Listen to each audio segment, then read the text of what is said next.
우리가 바벨론의 역사를 보면 함무라비 왕은 함무라비 법전을 제정했습니다. 그래서 한 나라에 법을 올바로 세우는 것은 굉장히 중요한 일이다 라고 말씀을 드릴 수가 있어요. 사회 질서 유지와 경제의 정의 실현을 이루면서 문화의 황금 시대를 열었습니다. 그러던 그 바벨론이 그 후에 해쪽 속에 의해서 도시가 함락이 되었어요. 아수르와 엘람 등에게 지배를 당하면서 그들이 섬긴 마루둑 신상이 헷 족속의 성읍으로 옮겨지는 그런 수모를 당하게 되었습니다. 느부갓네살 1세가 빼앗겼던 마루둑 신상을 다시 되찾아오면서 중기 바벨론 시대를 여는 그런 힘을 갖기 시작을 했습니다. 그러나 그들은 신아수르 제국의 디발랏 블레셋 3세에 의해서 공격을 받고 저항을 하다가 그 뒤를 이은 사네립에 의해서 전멸되고 말았어요. 역사를 다 찾고 난 다음에 여러분들이 성경에 아는 이름을 중심으로 설교를 쓰기 위해서 굉장히 노력을 했습니다. 그러니까 여러분이 성경을 읽어야 제가 이런 역사를 얘기를 해도 성경에 거기에 나오는 그 사람이지 라는 생각을 한단 말이에요. 디글랏 빌레셋 3세는 누군가 하면은 열왕기하 15장에 등장하는 북이스라엘 왕 무나헴이 있습니다. 그 무나헴을 공격해서 그러니까 쓰러뜨린 그런 사람인데 아수르 왕 불이다 라고 기록이 되어 있습니다. 아시겠죠? 아수르 왕 불, 그러면 이 사람이다 라는 생각을 하시면 돼요. 사네립의 아들 에살 핫돈이 바벨론에 대한 유화 정책을 썼습니다. 아버지가 그 바벨론을 점령하고 나니까 그 아들이 바벨론 백성들을 끌어안는 정책을 썼어요. 이 에살 핫돈은 누구냐면 사네립의 셋째 아들인데 그가 아버지가 돌아가시고 나니까 자기 형제들을 다 죽이고 왕권을 차지한 사람이에요. 그런데 바벨론 시민들의 독립 의지를 꺾지 못했단 말이죠. 우리도 그렇지 않습니까? 일본에 그렇게 다스림을 받을 때 우리가 독립하고자 하는 생각이 있으니까 결국 이길 수밖에 없는 거예요. 이 나라도 그랬단 말이죠. 그런데 마침내 나볼폴라살, 그러니까 느부갓네살, 우리가 알고 있는 느부갓네살 아버지예요. 그 사람을 중심으로 아수르 군대를 물리쳤습니다. 그리고 바벨론은 다시 제국의 중심으로 다시 일어나기 시작을 한 거예요. 바벨론은 나보폴라살과 그의 아들 느부갓네살 2세 때 최고의 전성기를 누렸습니다. 우리 지난주에 설교 들었죠? 너무 바벨론을 보면서 이게 내 힘이야, 내 권력이야, 이거 다 내 영광이야 라고 얘기했던 그 느부갓네살을 얘기하는 거예요. 이때 유다 백성이 나라를 잃고 바벨론으로 끌려간 것입니다. 하지만 벨사살 왕 때 BC 539년경에 바사의 고레스에 의해 멸망을 당했어요. 바사와 페르시아 왕에게 점령을 당하던 날 벨사살 왕도 죽고 말았죠. 어떤 분은 벨사살을 이렇게 썼더라고요. 별짓 다 하다가 죽은 놈, 이렇게 써놓은 사람도 있어요. 메대 사람 다리오 왕, 그 사람은 다니엘을 수석 총리로 세웁니다.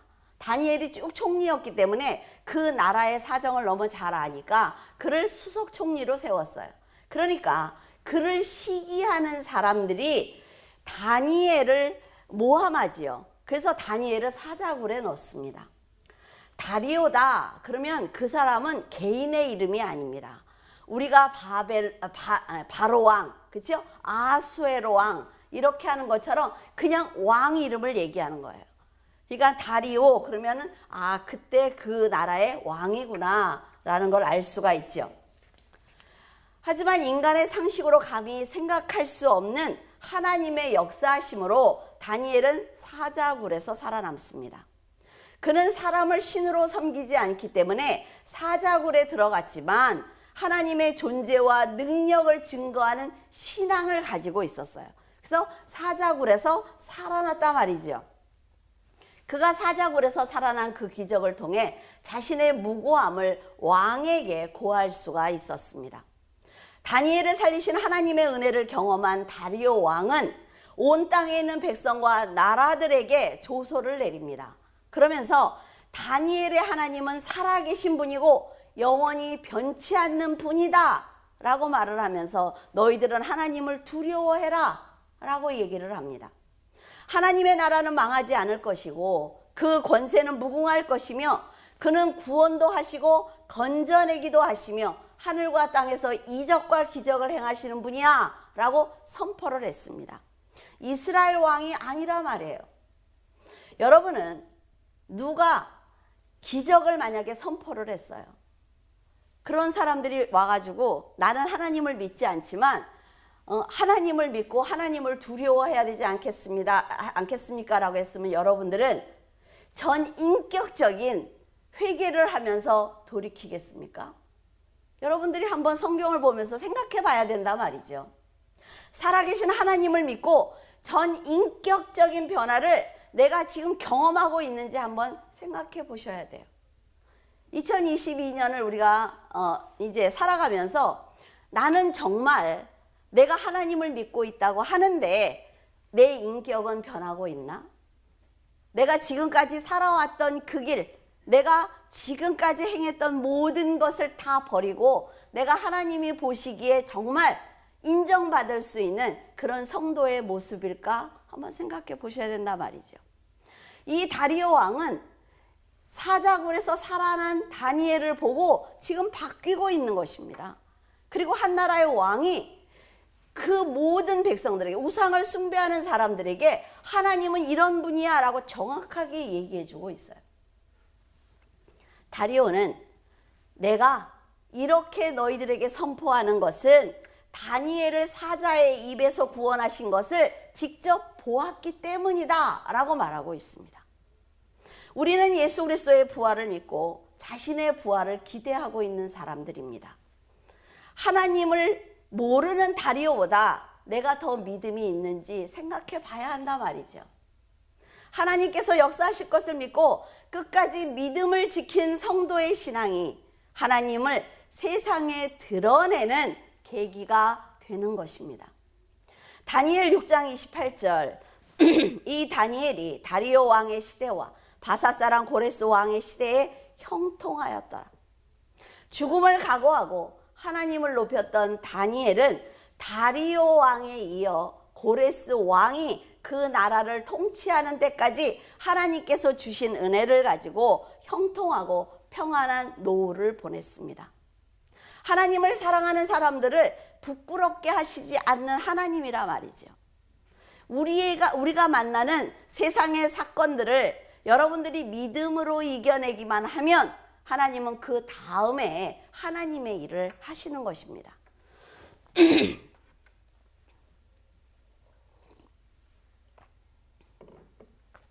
우리가 성경을 보면 고난의 시간을 굳센 믿음으로 이겨낸 욥이나 다니엘의 세 친구처럼 하나님의 이름을 우리가 부끄러워하지 않고 고난을 견뎌낸 믿음을 갖게 되면 말년을 평안하게 보내는 것을 우리는 성경을 통해서 알 수가 있습니다. 물론 맡은 사명에 따라서 순교하는 사람도 있습니다. 그러나 하나님을 배신하는 것보다 하나님을 배신하는 것은 죽음보다 더 두려운 것이다 라는 생각을 가지고 신앙을 갖는다면 하나님께 영원한 복을 받을 수가 있단 말이죠. 다니엘 1장 21절에 다니엘은 고레스 왕 원년까지 있으니라. 이사야 45장 1절에 여호와께서 그의 기름 부음을 받은 고레스에게 이같이 말씀하시되 내가 그의 오른손을 붙들고 그 앞에 열국을 항복하게 하며 내가 왕들의 허리를 풀어 그 앞에 문들을 열고 성문들이 닫히지 못하게 하리라. 드디어 이사야를 통해 미리 예언하게 하신 고레스가 등장하고 있습니다.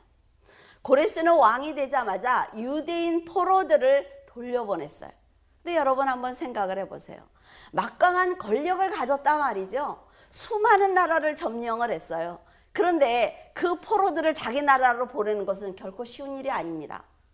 자, 다니엘과 그 세 친구들과 같은 인재를 등용해야 되잖아요.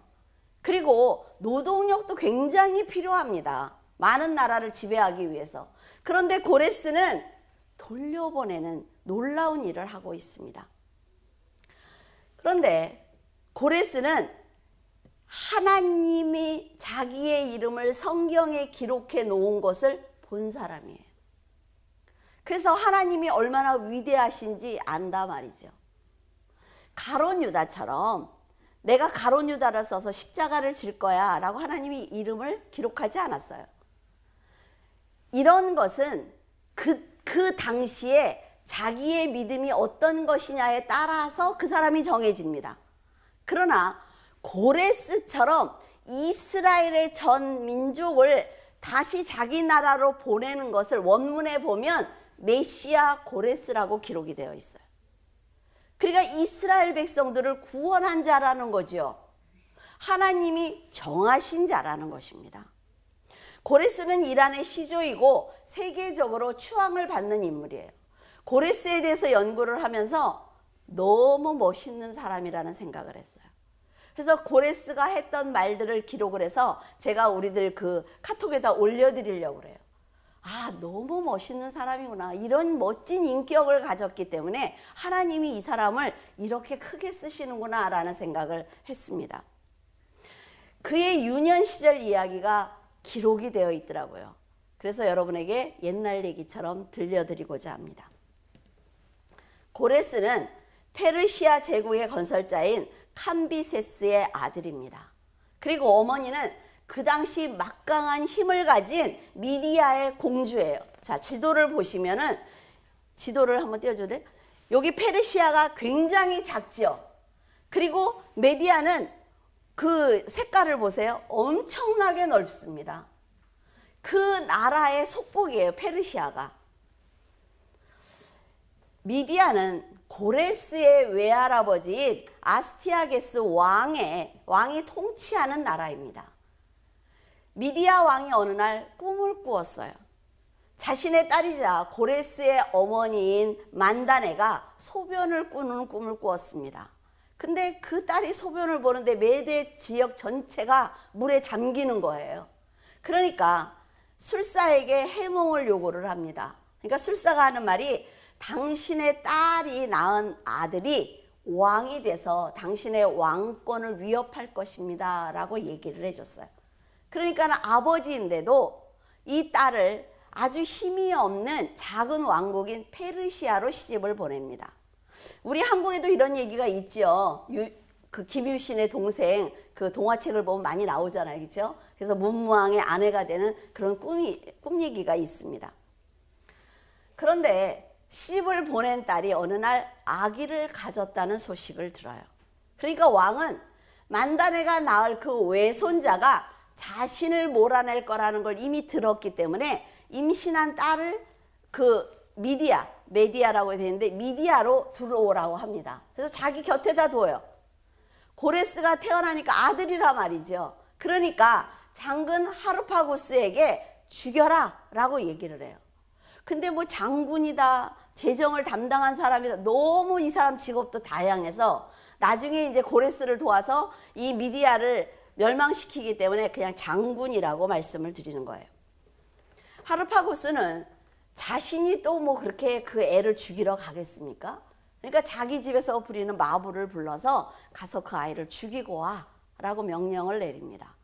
그러니까 그 마부가 가서 고레스를 보니까 왕의 손자이기도 하고, 왕이 또 언제 마음이 변하면 또 왕의 손자를 죽였다고 자기를 죽일 수 있잖아요. 그러니까 왕의 손자이기도 하고 그 아기를 도저히 죽일 수가 없는 거예요.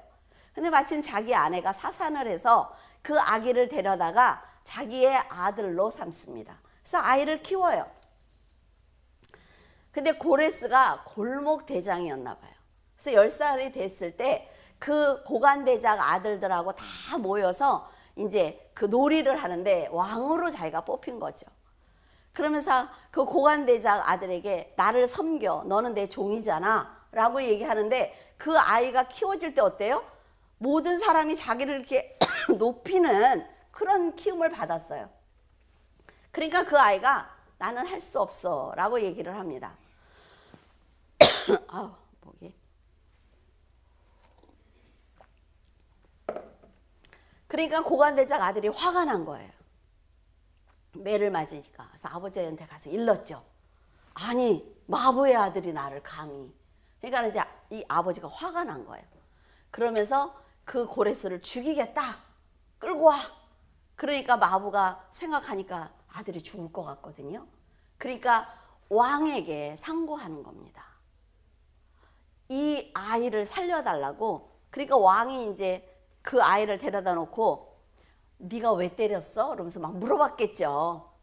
그러니까는 고레스가 당당하게 항변을 하는데 정말 당차다 할 정도로 아이가 생각을 해보시라고. 이거는 법으로 제정된 거 아닙니까? 법으로 만들어진 거다 이거지. 내가 왕으로 뽑힌 거는 이 아이가 나한테 순종해야 된다는 게 정해진 건데 그 룰을 지키지 않겠다고 해서 때린 겁니다. 뭐가 잘못됐습니까? 라고 얘기를 해요. 근데 아스티아게스가 얘를 가만히 보니까 자기 딸하고 너무 닮은 거예요. 딸이 났으니 그럴 수밖에 없죠. 그리고 나이도 따져보니까 10살이야. 그래서 이거 이상하다. 그리고 너무 당찬 게 왕 앞에 이렇게 하기가 쉬운 게 아닌데 뭘까라고 생각을 했어요. 그래서 왕이 그 장군하고 마부를 부릅니다. 그러면서 정말 죽인 거 맞아? 라고 물으니까 장군은 마부한테 속았잖아요. 예, 죽였습니다. 라고 얘기했는데 마부가 이 아이를 죽이면 안 됩니다. 이 아이는 실은 당신의 외손자입니다. 라고 얘기를 해요. 그러니까 왕이 너무나 화가 난 거예요. 그래서 왕이 너무 화가 나니까 하르파고스를 그 아들을 데려다 대신 죽입니다. 너 내 말 안 들었잖아. 그래서 그 장군의 아들을 죽여버려요. 그러니까 이 고레스는 살렸는데 지금 장군은 원수를 하나 만든 거죠. 이것이 잘못된 거라는 거죠. 이 왕에게는. 그래서 왕이 신하들을 부릅니다. 자, 고레스가 제가 내 외손자래. 어떻게 했으면 좋겠어? 라고 물으니까 신하들이 하는 말이 생각을 해보시라고. 이렇게 작은 페르시아의 왕자인데 어떻게 감히 왕권에 도전하겠습니까? 그냥 살려주시라고 이렇게 얘기를 합니다. 그러니까 그 왕이 그래 집으로 돌아가. 그래서 페르시아로 아이를 보내는 거예요. 집으로 돌아간 고레스는 성년이 될 때까지 잘 성장을 했어요. 자기가 성년이 되자 외할아버지 아스티아게스에게 반란을 준비합니다. 그리고 기원전 554년에 미디아와의 전쟁을 하는 거예요. 외할아버지가 자신을 죽일까 봐 너무나 두려웠기 때문에 2번을 도전을 했지만 2번 다 실패하고 말았어요. 워낙에 힘이 없으니까. 그러니까 이것을 본 하르파고스가 가만히 보니까 너무나 억울하다 말이에요. 근데 이 죽인 방법이, 아들을 죽인 방법이 너무나 잔인했어요. 아들을 요리를 해서 아빠한테 먹인 거예요. 그러니까 이 아버지가 나중에 아는 거야, 나중에. 너무 화가 나니까 그 한을 품을 거 아니에요, 그렇죠? 그래서 하르파고스가 왕을 배신을 합니다. 그래서 고레스에게 투항을 해요. 기원전 549년에 미디아 제국을 멸망을 시킵니다. 고레스는 전쟁에서 승리하고 난 다음에 나라의 이름을 페르시아로 바꾸어요. 그런데 외할아버지를 죽였다 죽이지 않았다는 게 너무 많아서 하여튼 우리는 착한 사람들이니까 죽이지 않았다는 쪽으로 가기로 하겠습니다. 고레스는 벨사살을 죽이고 바벨론을 정복을 했을 때 유대인들을 통해서 자신의 이름이 이사야서에 기록되어 있는 것을 보았단 말이에요. 그래서 느부갓네살이 꿈꿈을 통해서 바벨론을 메대와 페르시아가 정복한다, 점령한다는 소식도 들었어요. 그리고 다니엘이 겪은 사자굴 사건과 다니엘의 세 친구들이 겪은 풀무불 사건을 자세하게 들으면서 그는 하나님이 얼마나 위대하신 분인지를 알게 되었습니다. 우상을 숭배하던 자신이 유일신을 섬기는 하나님의 백성에게 이미 예언되어 있다는 것은 굉장히 놀라운 일이라 말이죠. 여러분들이 한번 다른 나라에 갔어요? 근데 그 나라의 이름이 그 나라의 이름에 내 이름이 써 있다고 생각을 해보세요. 그죠? 이강이 와서 나를 살린다 뭐 이렇게 써 있으면 어때요? 거기 가면은 마음을 탁 여는 거죠. 아, 하나님이 얘들이 믿는 신이 나를 이렇게 되는 거예요. 고레스 왕이 페르시아의 수도로 건국된 파르사가데에 무덤이 있습니다. 사진을 보면 있죠.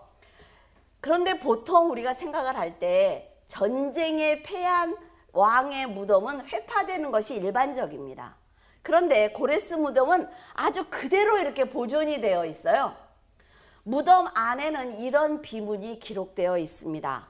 나 고레스는 한때 세계를 제패했지만 언젠가는 다른 왕에 의해 점령될 것을 나는 알고 있으니 점령자여, 당신도 언젠가는 나처럼 똑같이 당할 것이므로 내 무덤을 건드리지 말라 라고 기록되어 있습니다.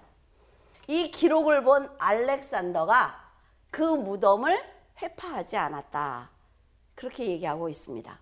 알렉산더는 다리오가 세운 페르시아의 거대한 왕국인 페르세폴리스를 태우고 바로 고레스 왕의 무덤을 회파하기 위해서 달려간 거예요.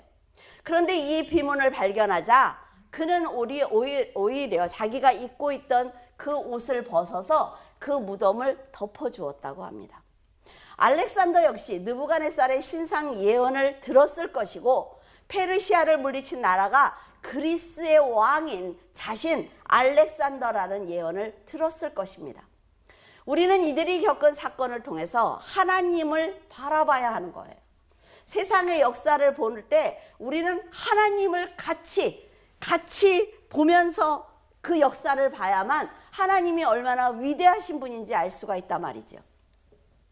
성경에 이름이 예언되었던 고레스가 알렉산더에게 멸망당한 사실이 중요한 것이 아니라 그것을 계획하시고 인간의 역사로 만드시며 조금의 흔들림도 없이 구원을 완성해 가시는 하나님을 우리는 만나야 하는 것입니다.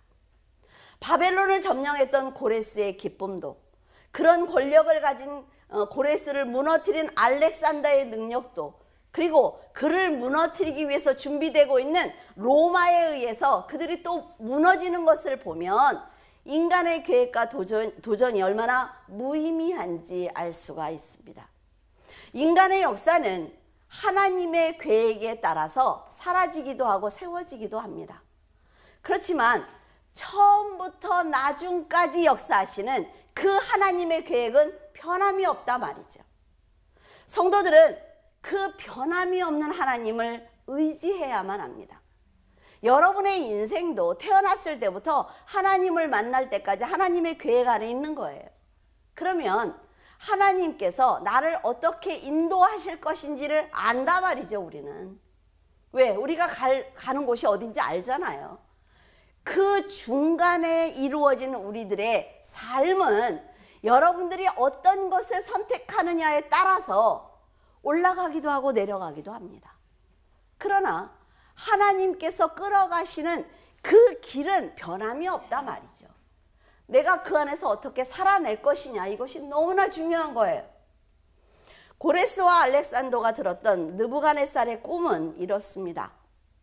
느부갓네살은, 이 사람은 꿈도 잘 꿔, 꿈에서 큰 신상을 보았어요. 왕은 박수와 점쟁이 이런 사람들을 다 불러서 자기의 꿈을 말해주지 않습니다. 말해주지 않으면서 이렇게 얘기를 해요. 너희들이 내 꿈을 알아내서 그것을 해몽까지 해줘. 이게 뭔지 모르겠어요. 그렇죠? 그들은 이렇게 얘기를 하죠. 아니, 왕이 나에게 꿈을 얘기해 줘야 않는데 내가 그걸 어떻게 해몽을 합니까? 라고 얘기를 해요. 그러니까 왕이 너희들이 내 꿈을 알아내서 해몽하지 않으면 난 너희들을 다 죽여버릴 거야 라고 명령을 내려요. 근위대장에게 죽이라고. 그러니까 근위대장이 찾아다니면서 이제 죽이러 다니는 거지요.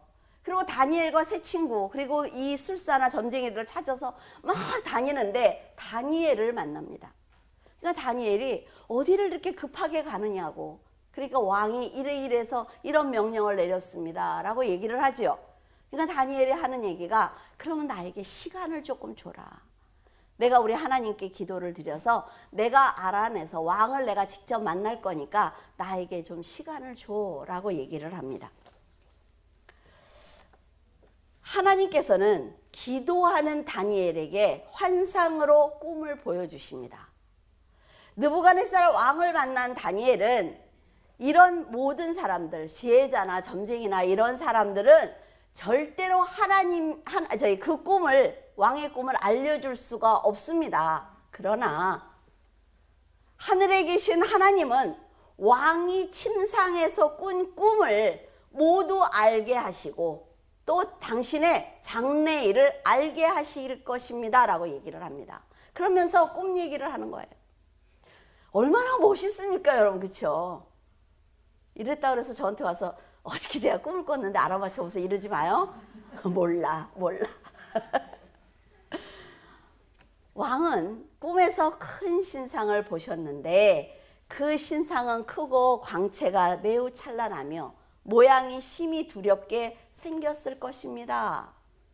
머리는 순금이고 가슴과 두 팔은 은이며 배와 넓적다리는 노시고 종아리는 철이고 그 발은 얼마는 철이고 얼마는 진흙으로 만들어졌을 것입니다 라고 얘기를 합니다. 얼마나 놀랬을까요? 근데 저는 이 느부갓네살의 불신앙도 참 대단하다고 생각을 해요. 그렇죠? 그 7년을 죽기로 고생을 하고 회복이 됐는데 또 이러고 있어요. 또 왕이 보실 때 손대지 않은 돌이 나와서 쇠와 진흙으로 만들어진 발을 쳐서 부수자 신상이 다 부서져서 아마도 없어졌을 것입니다.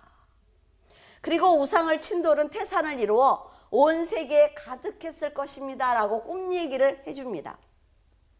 이 꿈을 해석을 하자면 신상의 금머리는 가장 영화로운 제국인 바벨론인데 하나님이 나라와 권세와 능력과 영광을 왕에게 다 주셨기 때문에 금머리입니다.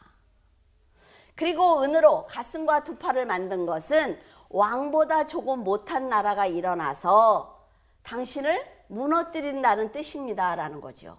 이것은 메대와 페르시아가 바벨론을 무너뜨린 것입니다. 다니엘은 배와 넓적다리는 놋으로 만들어졌는데 이것은 놋과 같이 강한 나라가 일어나서 온 세계를 다스릴 것이다 라고 얘기를 해줘요. 이것은 지금 우리가 아는 것처럼 그리스 알렉산더가 뛰어난 전략을 가지고 페르시아군을 무너뜨린 걸 얘기를 하는 거죠. 근데 이 알렉산더는 33살에 죽었어요. 후계자가 없이 죽었거든요. 그래서 장군들에게 너희들이 가장 강한 자가 이것을 나누어 갖든 다스리든 해라 라고 얘기를 했습니다. 그래서 아주 급격하게 제국이 분열되는 것을 알 수가 있어요. 여러분들에게 먼저 얘기했죠. 셀레쿠스 왕조, 프톨레미 왕조. 그 기억을 하시면 돼요. 그리스가 무너지자 쇠처럼 강한 로마가 정권을 잡습니다. 근데 이 로마까지는 못 가겠더라고요. 너무 힘들어가지고. 그리고 너무 방대해지는 거예요. 금신상에서 본 것처럼 얼마는 철이고 얼마는 진흙일 것입니다 라고 얘기했어요. 근데 철과 진흙은 여러분 섞이지 않죠. 다신을 섬기는 로마와 유일신을 섬기는 그 진흙이 섞이지 않습니다. 그러니까 이 사람들이 유대인들을 제대로 다스릴 수가 없는 거예요.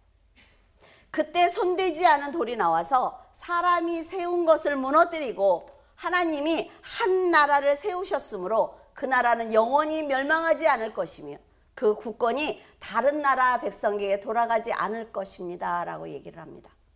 다니엘이 말한 그 나라는 바로 예수 그리스도께서 세우신 나라를 말하는 것입니다. 하나님의 언약이 그리스도의 초림과 그리스도의 재림으로 성취될 메시아 왕국, 그러니까 하나님의 나라는 영원할 것이다 라고 말하는 거지요. 하나님께서는 꿈을 통해 왕에게 장래일을 모두 말씀해 주신 것입니다. 그러니까 하나님이 당신을 앞으로 어떻게 이끌 것인지 하나님이 이미 알려주었으니까 당신이 어떻게 살아야 되는지 정신 차리라는 얘기입니다. 우리가 반드시 알아야 되는 것은 왕의 꿈을 정확하게 알려주고 해석해 준 것은 다니엘이 아니라는 거예요. 다니엘을 사용하신 하나님의 능력입니다. 우리가 어떤 일을 했을 때 모든 사람은 누굴 봐요? 사람을 봅니다. 아, 참 대단하십니다. 어떻게 하셨어요? 이렇게 사람을 보잖아요. 근데 그 뒤에서 그 사람을 사용하신 하나님까지 볼 수 있어야 내가 바뀔 수가 있는 거예요.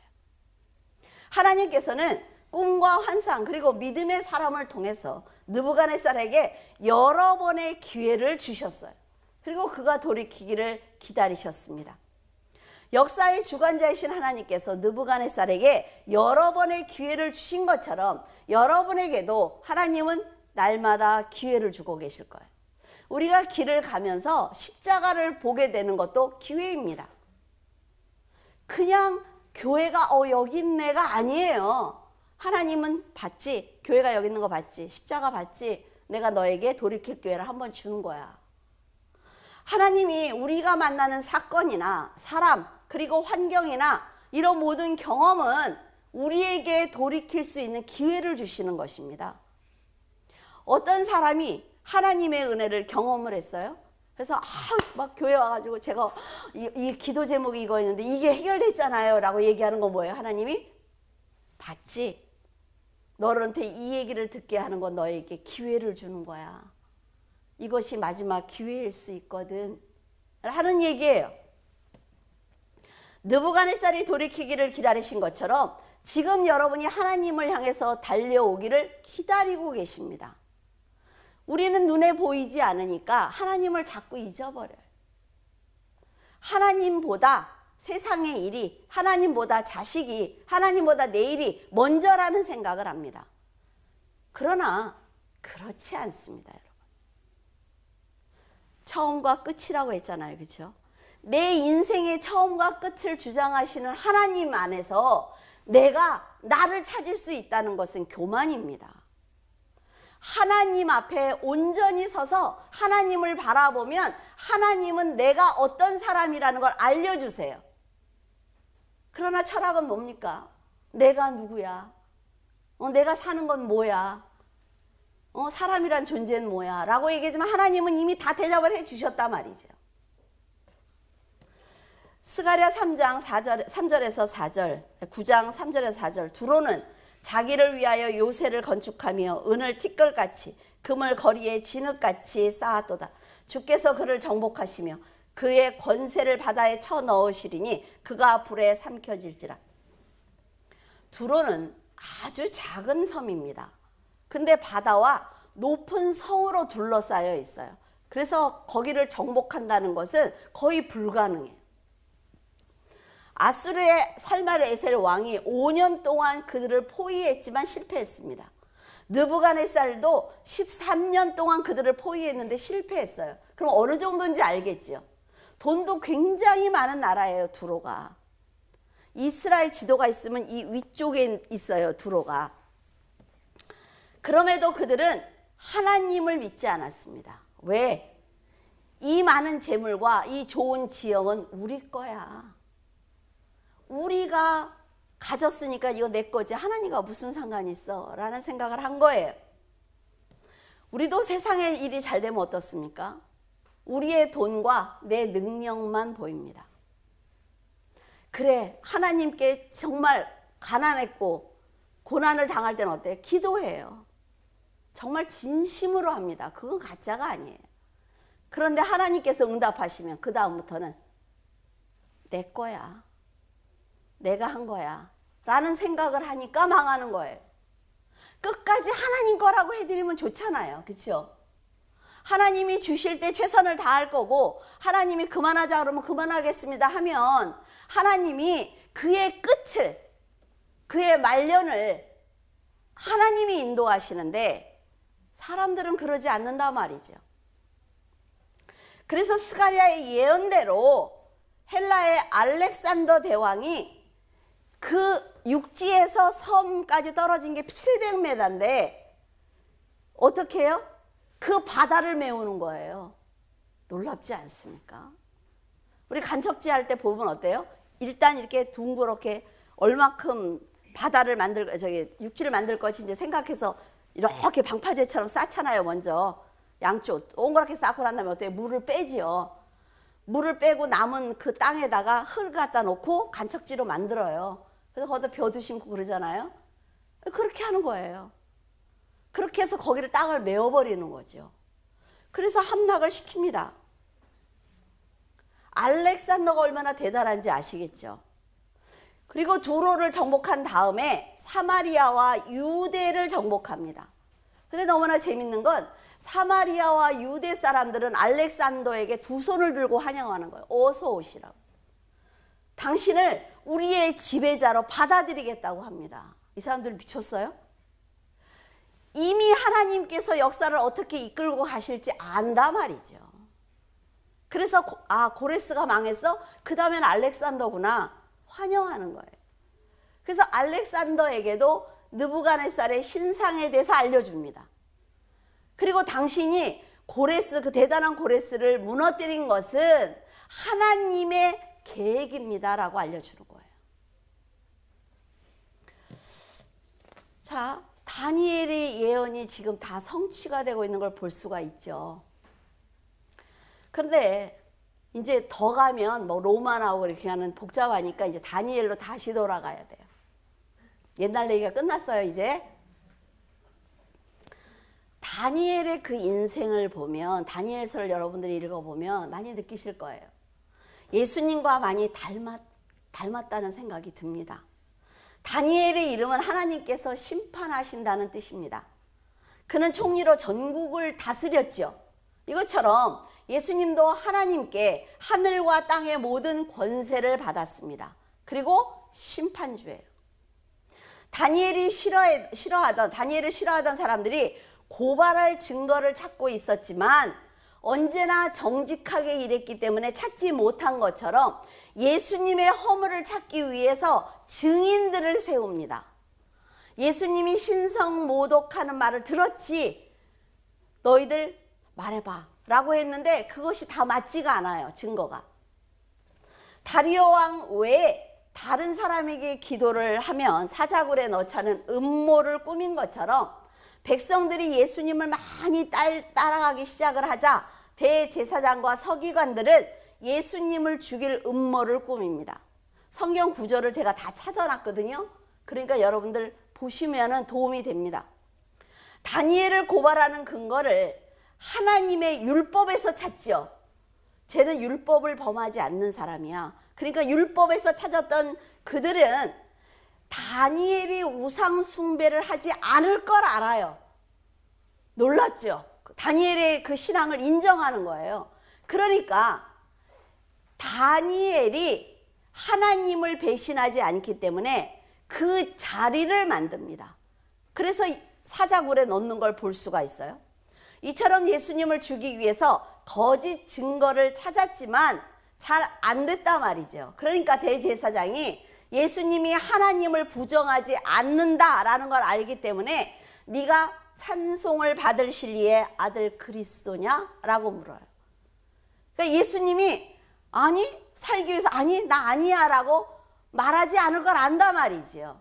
그러니까 예수님은 자신이 이제 십자가를 질 때가 되었구나 라는 걸 아시는 거예요. 그래서 내가 그 사람 맞아. 내가 그니라.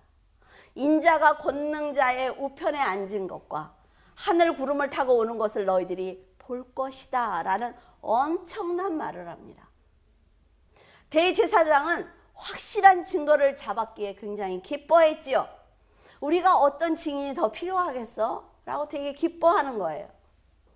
그래서 예수님을 사형에 해당한다 라고 말을 합니다.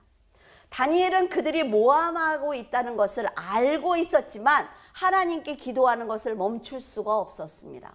그것처럼 예수님도 성만찬을 하시고 난 다음에 제자들을 데리고 감난산으로 데리고 가십니다. 그리고 제자들과 함께 겟세마네 동산에 이르러서 내가 저기 가서 기도할 동안 너희들 여기에 있어 라고 얘기를 하고 그곳에 가서 간절히 기도를 드립니다.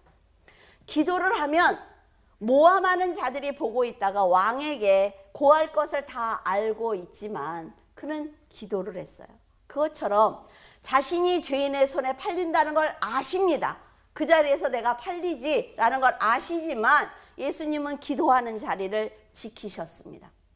유다 자손 중에 다니엘과 하냐냐와 미사엘과 아사랴를 뽑아 왕을 섬기게 한 것처럼 예수님 역시 유다 지파의 후손입니다. 사도 요한이 환상을 보고 울고 있을 때 장로 중 한 사람이 울지 마라 라고 말을 하면서 보라, 유다 지파의 자손 곧 다윗의 뿌리가 이기셨으니 그 책을 펴며 그 책의 7 봉인을 떼실 것이다 라고 말을 했습니다. 이것이 예수님이 유다 지파이며 다윗의 후손이라는 증거예요. 기도하던 다니엘은 끌려가서 사자굴에 던져졌고 바위로 입구를 막았지요. 그리고 그 고관대장 대제상에서 다 도장을 찍어서 딱 붙였잖아요. 못 뛰게. 근데 기도하시던 예수님을 가롯 유다가 십자가에 못 박히게 넘겨주고 온갖 조롱을 다했던 예수님은 십자가에서 운명하셨습니다.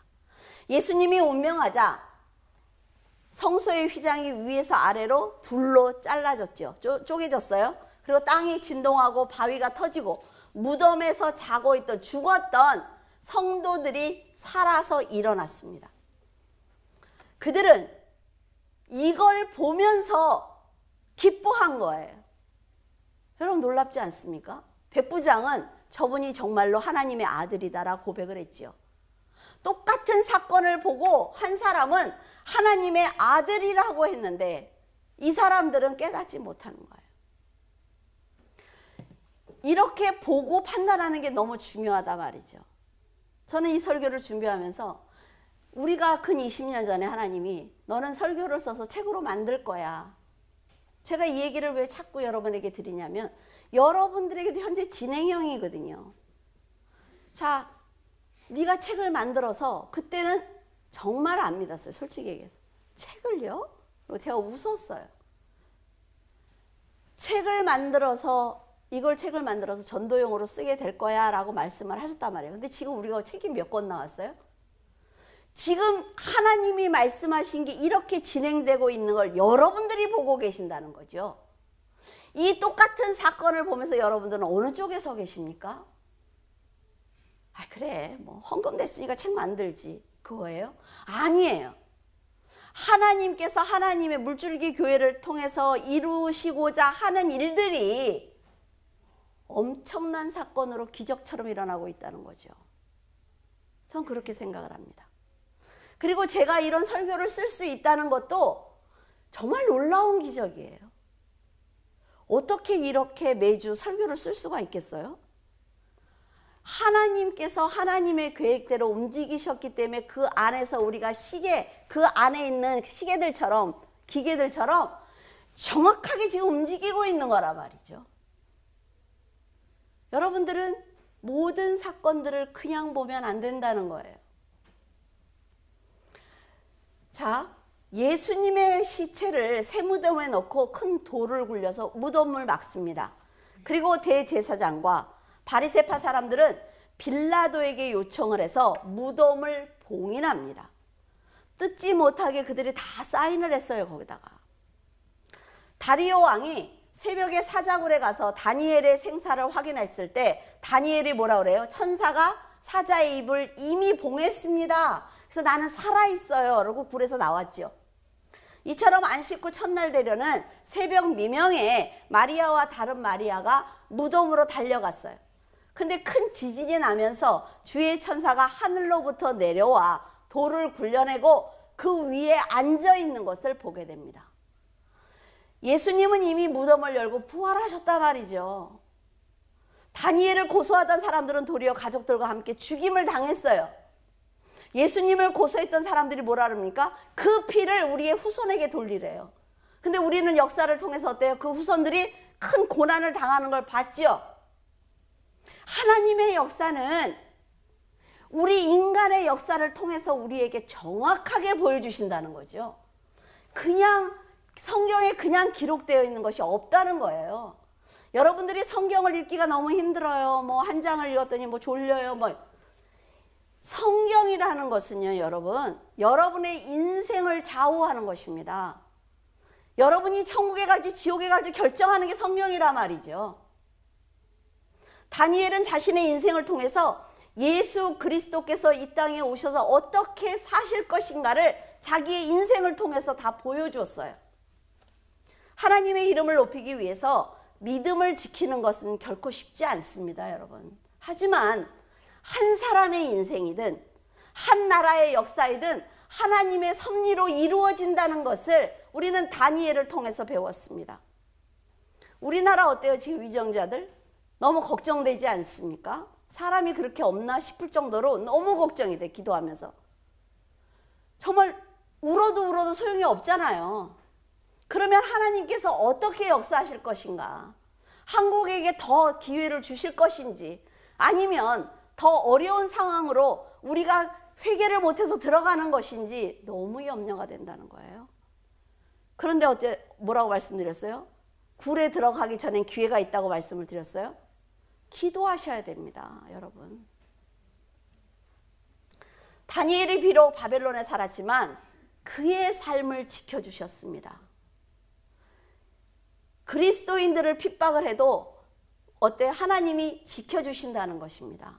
여러분들이 믿음을 가지면 절대로 하나님이 버리지 않습니다. 그리고 한순간도 다니엘을 떠나지 않으셨어요. 여러분들이 세상을 살면서 계획이 있습니까? 여러분들이 세상을 살면서 어려운 일 있어요? 하나님께 기도하시면 됩니다. 하나님이 하나님의 방법으로 일하시는 거 놀라워요, 여러분. 저도 어떤 일이 있어서 기도를 하면 제 머리에는 도저히 해결될 방법이 없어요. 근데 생각지도 못한 사람들을 끌어다여다 세워주시고 하시는 일하는 걸 보면 정말 놀랍습니다. 여러분에게 하나님이 지금 그걸 하시겠다는 거죠. 여러분을 하나님은 험한 세상에 버려두시지 않습니다. 여러분들과 함께 하실 거라는 거예요. 그래서 올해는 더욱 충만한 은혜 가운데 성숙한 신앙을 가지고 인생을 조금만 더 멀리 보자고요. 내 앞에 있는 거를 보지 말고 내 앞에 있는 거 보면 100% 실패해요, 여러분. 어떤 일이 일어났을 때 내 앞에 있는 걸 보면 실패해요. 여기를 보는 사람보다 두세 걸음 더 앞에서 여기서 이렇게 봐야 돼. 그 사건을, 그 사람을. 그러면 문제점이 보인단 말이죠. 그 사건과 같이 그 문제와 이렇게 서 있으면 안 보여요, 안 보여. 그런데 좀 떨어뜨려 놓고 나면 문제점이 보이면서 해결할 수 있는 힘이 생기는 거예요. 하나님이 주시는 지혜입니다. 저는 여러분들이 꼭 그렇게 살았으면 좋겠어요. 기도하겠습니다. 인간의 역사를 주관하시는 하나님 아버지, 감사를 드립니다. 다니엘의 인생을 통해 믿음으로 살아야만 영원한 나라에 들어올 수 있다고 저희들에게 음성을 들려주시니 감사합니다. 저희들은 은혜를 눈으로 보고 귀로 듣고 있으면서도 시간이 지나면 쉽게 잊고 맙니다. 그럼에도 하나님께서는 저희를 떠나지 않으시고 영원한 삶을 위해서 길을 인도하시며 악한 자와 악한 영에 건드리지 못하도록 보호하고 계시니 감사합니다. 포로로 끌려가서도 오직 하나님의 영광만을 위해서 일하는 다니엘의 일생을 보면서 편안한 삶을 주셔도 불평하는 저희들의 삶을 회개합니다. 하나님, 매순간 죽음을 생각하며 살아야 하는데도 믿음을 지켰던 다니엘의 신앙을 본받게 하셔서 저희들도 죄와 타협하지 않는 믿음의 사람이 될 수 있도록 도와주시옵소서. 저희들 부족하지만 그럼에도 하나님을 깊이 사랑합니다. 하나님과 멀어지면 살 수 없기에 죄송한 마음을 가지고 하나님 곁으로 다가옵니다. 불쌍히 여기셔서 저희들을 품어주시고 믿음으로 살아낼 수 있도록 도와주시옵소서. 세상의 쾌락과 욕망을 버리게 하시고 하나님께서 원하시는 성도로 살아갈 수 있도록 품어주시옵소서. 감사드리며 예수 그리스도 이름으로 기도드립니다. 아멘.